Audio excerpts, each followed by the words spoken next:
चला तर आज बघूया मेणबत्ती जळते कशी। एका छोट्याशा मेणबत्तीमध्ये इतकी केमिस्ट्री लपलेली असते की ती पूर्ण सायन्स प्रॅक्टिकल बनवू शकते। पण तुम्ही कधी विचार केलाय मेणबत्ती जळते कशी? चला तर बघूया। वॅक्स म्हणजे काय? मेणबत्तीमध्ये असतं वॅक्स, ज्याला पॅराफिन वॅक्स म्हणतात। हे हायड्रोकार्बन कंपाऊंड असतं। त्यानंतर जेव्हा आपण वातेला आग लावतो तेव्हा आधी हीट तयार होते।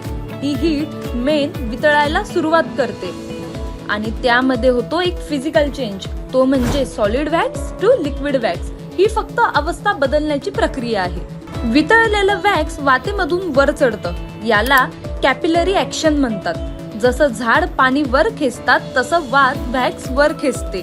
नंतर येते वेपोरायझेशन प्रोसेस। नंतर हे लिक्विड वॅक्स हीट मुळे वेपर मध्ये बदलतं, म्हणजे liquid wax to wax vapour. आणि खरी रिएक्शन इथून सुरू होते। वॅक्स वेपर हवेतल्या ऑक्सिजन सोबत रिएक्ट होतं आणि कंबन्शन रिएक्शन होते। यातून carbon dioxide, water vapour, heat आणि लाईट तयार होते। पण तुम्ही कधी विचार केलाय का फ्लेमचे कलर्स वेगळे का असतात? मेणबत्तीच्या ज्योतीमध्ये 3 झोन असतात।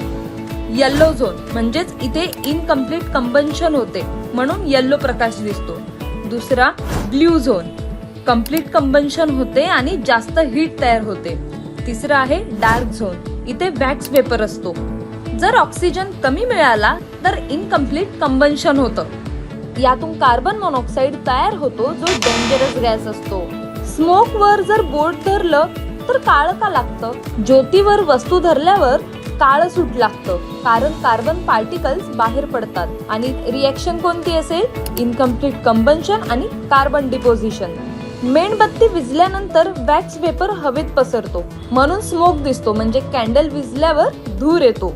एका छोट्याशा मेणबत्तीमध्ये मेल्टिंग, वेपोरायझेशन, कॅपिलरी ऍक्शन, कम्प्लीट कंबन्शन आणि इनकम्प्लीट कंबन्शन इतक्या रिएक्शन चालू असतात। असेच इंटरेस्टिंग आणि रिअल फॅक्ट बघण्यासाठी आपल्या चॅनलला सबस्क्राईब करा।